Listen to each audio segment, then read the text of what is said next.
Hai, apa kabar semuanya? Semoga kabar Anda baik-baik saja. Terima kasih karena sudah memberikan support dan juga kesetiaan Anda untuk membangun channel Codot Film. Yuk kita lanjutkan alur ceritanya, sambil siapin kopi dan cemilan, setting suara volume full. Gasken. Terpisah di masa kecil tanpa kenangan, hati Si Hao merasa sedikit sedih.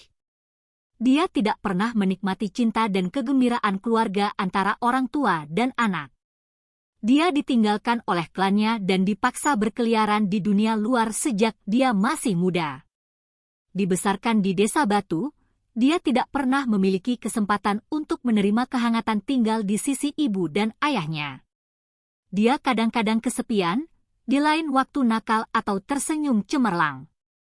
Dia dibesarkan di desa batu dengan cara yang berpikiran sederhana.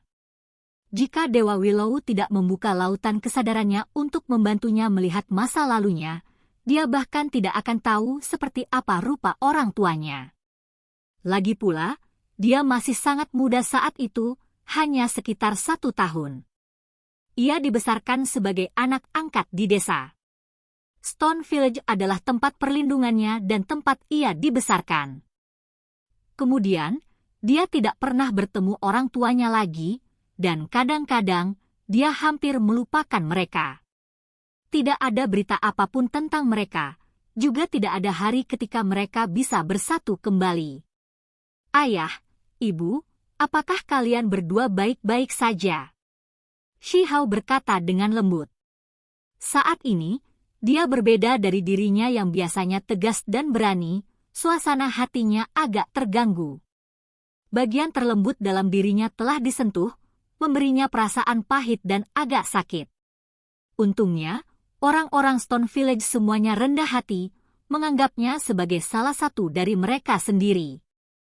Ini memungkinkan dia untuk tumbuh dengan bahagia dan tanpa kekhawatiran. Hanya saja, di dalam dirinya, dia selalu merasa seperti kehilangan sesuatu. Yang lain selalu memiliki ibu dan ayah, dan hanya dia yang tidak pernah bisa mengalami perasaan keluarga yang istimewa itu. Aku sudah dewasa. Si Hao berkata pada dirinya sendiri, tatapannya berangsur-angsur menjadi tegas. Dia mengandalkan dirinya sendiri dan melakukan perjalanan melalui tanah terlantar yang besar sendirian. Meskipun dia masih muda, dia menggunakan kekuatannya untuk mengguncang wilayah gurun dan mengabaikan teman-temannya. Jenis pencapaian ini tidak terduga.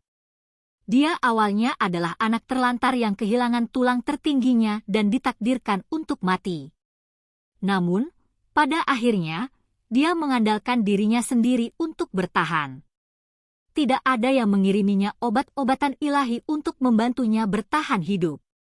Namun, dia terus berjuang untuk bertahan hidup, dan dia tumbuh dengan sehat, menyapu semua musuh untuk menjadi kaisar manusia seperti sekarang ini. Kapan kita berangkat? Qin Ming bertanya. Dia melihat bahwa Si Hao sedikit emosional dan memperhatikan perubahan ekspresinya, yang membuatnya merasa sedikit bahagia di dalam. Sepertinya batu kecil itu adalah orang yang merasakan emosi yang luar biasa. Karena itu, tidak perlu khawatir, dia tidak akan menyerah. Dia tahu bahwa pasangan itu belum memasuki alam yang lebih tinggi. Mereka berada di dalam gunung abadi, dan mereka harus memiliki pengaruh yang cukup terhadap pemuda ini. Si Hao memulihkan ketenangannya, matanya dalam saat dia duduk di atas tahta. Saat dia melihat ke bawah, itu sangat mengesankan, ketenangan dan kemantapan tidak sesuai dengan usianya. Jenis tatapan ini membuat tekanan yang dihadapi Qin Ming meningkat beberapa kali. Dia terkejut dalam hati. Dia juga seorang tokoh tingkat raja, tetapi ketika berhadapan dengan batu kecil, dia merasa seperti sedang menghadapi individu tertinggi yang tak tertandingi yang tidak dapat ditentang. Dia tidak bisa menahan diri untuk tidak menggigil ketakutan. Kamu boleh pergi dulu. Aku sedang menunggu kabar. Si Hao berbicara. Dekrit itu, mata Qin Ming berkibar ke arah dekrit emas batu kecil santai melemparkan ke atas meja. Dia benar-benar ingin mendapatkannya. Keputusan ini bukan objek biasa. Ada tanda gunung abadi yang terbentuk dari jejak ilahi mereka yang memiliki hukum yang mendalam. Selain itu, leluhur tua telah menulis kata-kata. Mereka bersinar dengan kecemerlangan, memiliki kekuatan misterius dan kekuatan ilahi. Dekrit ini dengan ringan diletakkan di atas meja, dan ketika itu menyebar, cahaya keemasan mengalir keluar seperti nyala api ilahi. Setiap karakter tunggal akan terukir dalam ruang. Apakah kamu punya keluhan? Shi Hao dengan dingin bertanya. Ekspresi Qin Ming turun, tidak berani meminta dekrit lagi. Meskipun itu bisa disempurnakan menjadi artefak magis dengan aura dewa, dia tidak berani memintanya lagi. Bagaimanapun, ini adalah dekrit yang dikeluarkan untuk batu kecil itu. Dia buru-buru mundur. Sebelum pergi, dia melihat batu kecil dengan santai merobek kertas emas itu sebelum meremasnya menjadi gumpalan, membuat sudut mulutnya berkedut. Dengan bencana besar yang baru saja berlalu, 8 wilayah berada dalam kekacauan.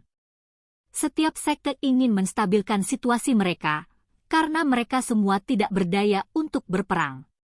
Mereka semua berusaha untuk menghadapi bencana yang telah menimpa mereka dan ingin menstabilkan warisan mereka. Ini tidak benar hanya untuk wilayah gurun. Bahkan sekte asing yang memiliki hubungan dengan alam yang lebih tinggi mengalami bencana. Mereka semua diserang dengan tingkat yang berbeda-beda, membuat suasana keseluruhan agak tegang. Yang paling mereka butuhkan saat ini adalah masa damai. Dengan demikian, Shi Hao tidak perlu terlalu khawatir. Saat ini, ibu kota kekaisaran cukup stabil. Kenaikannya ke tampuk kekuasaan sementara mengintimidasi semua orang di dalam negeri. Shi Hao memanggil Raja Perang, Peng Sembilan dan yang lainnya. Setelah membuat beberapa pengaturan, dia menunggu 2 hari lagi. Dia dengan hati-hati menyiapkan beberapa hal dan kemudian bersiap untuk berangkat. Peri Yu Chen pasti tidak bisa ditinggalkan di istana, karena siapa yang tahu jenis kecelakaan apa yang bisa terjadi.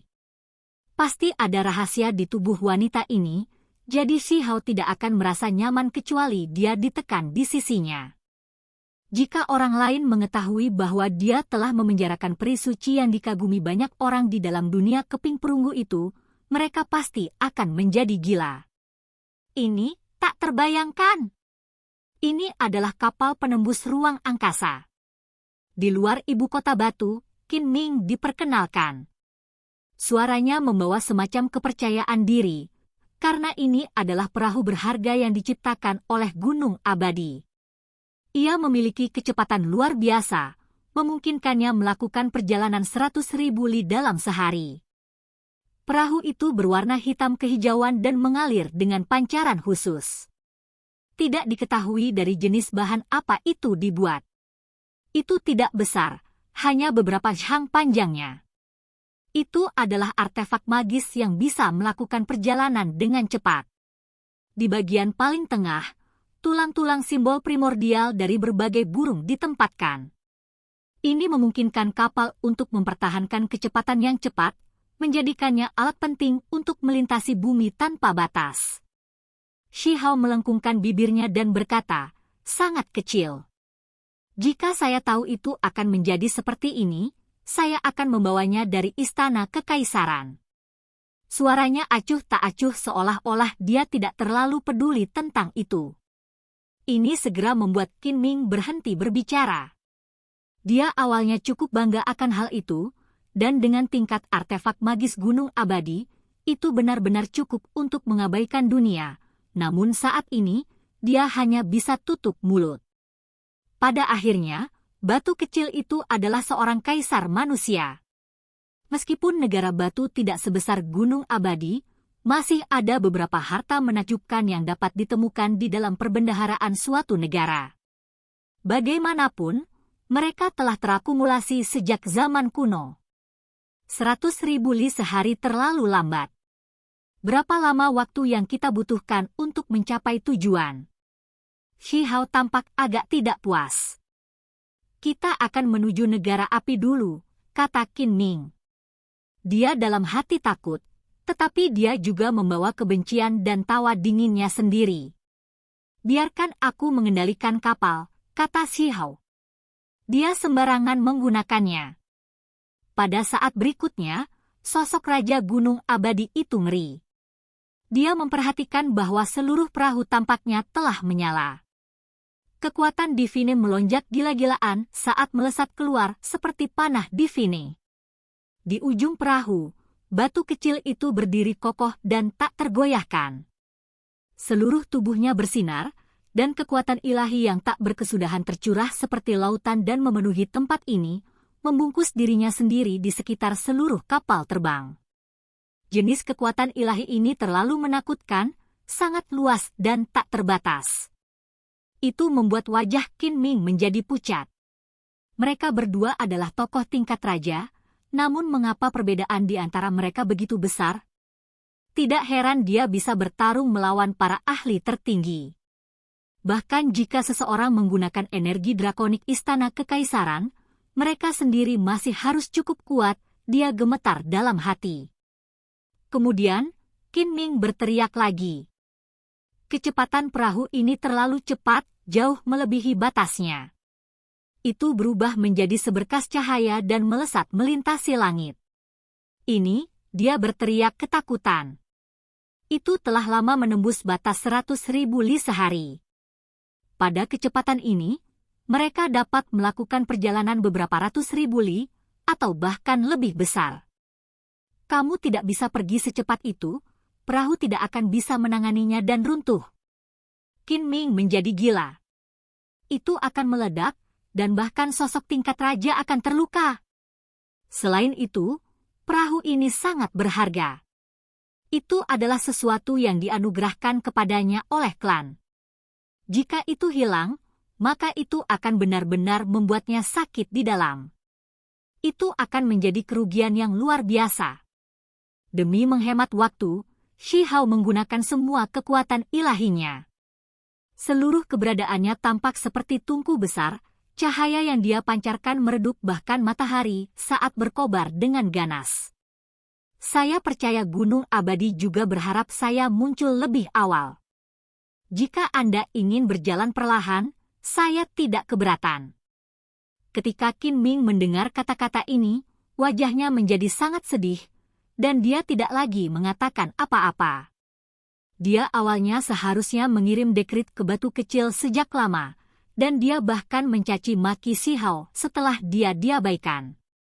Akibatnya, itu berlarut-larut, menunda kunjungan untuk waktu yang lama. Mereka melintasi beberapa juta li dan mendarat di salah satu kota negara api yang paling dekat dengan negara batu. Namun, saat ini, itu sebenarnya dikendalikan oleh Gunung Abadi. Ketika mereka berhenti, retakan muncul di mana-mana di kapal dan listrik berkedip-kedip. Itu akan meledak. Tidak meledak di sepanjang jalan sudah menjadi sesuatu yang patut disyukuri.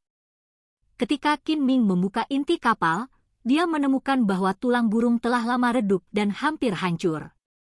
Dia ingin menangis, tetapi tidak ada air mata yang keluar. Perahu ini benar-benar hancur. Apa yang harus mereka lakukan selanjutnya cukup sederhana. Ada formasi kuat di kota besar ini yang bisa menyatukan tembok antar wilayah, menghubungkannya ke salah satu wilayah perbatasan wilayah misterius.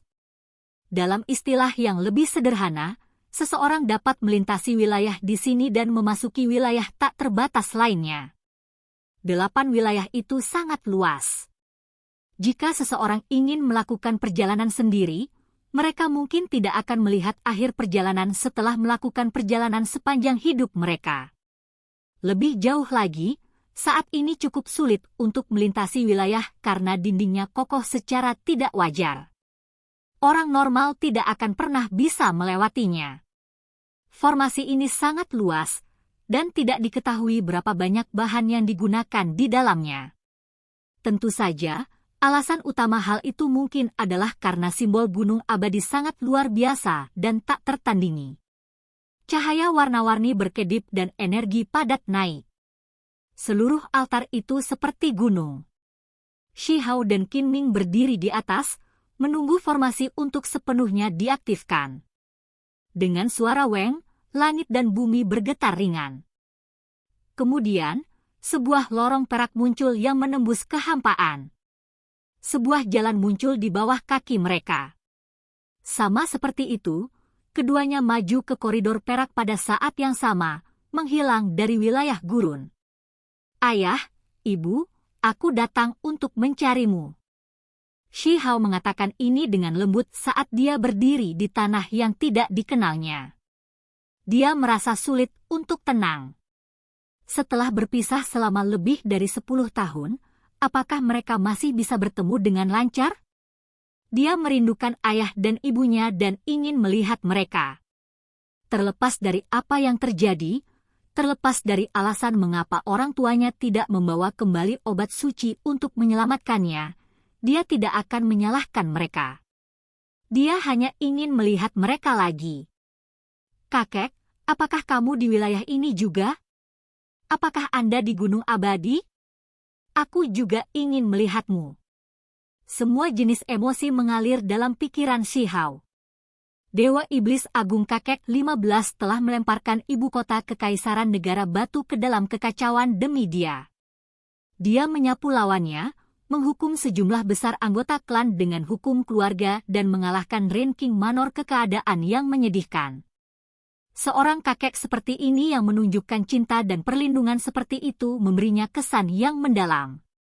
Dia ingin bertemu dengannya sesegera mungkin dan benar-benar bersatu kembali. Ini adalah tempat di mana para pahlawan yang mulia muncul. Itu jauh lebih indah daripada wilayah gurun. Begitu dia masuk, Shi Hao merasakan esensi spiritual yang lebih tebal di tempat ini, serta vitalitas vegetasi yang lebih besar di sini. Tidak heran jika orang-orang di luar wilayah ini selalu menyebut wilayah gurun sebagai tempat biadab. Jika seseorang melihatnya dari kepadatan esensi spiritual serta gunung dan sungai, maka mereka benar-benar memiliki sesuatu untuk dibanggakan. Ini adalah tepi wilayah misterius, namun masih ada platform Taois besar yang dibuat untuk menerima orang-orang dari luar wilayah ini. Jumlah orang di sini tidak sedikit, karena ada ahli di sini yang ditempatkan di sini. Platform Taois yang luar biasa ini dimiliki oleh berbagai sekte.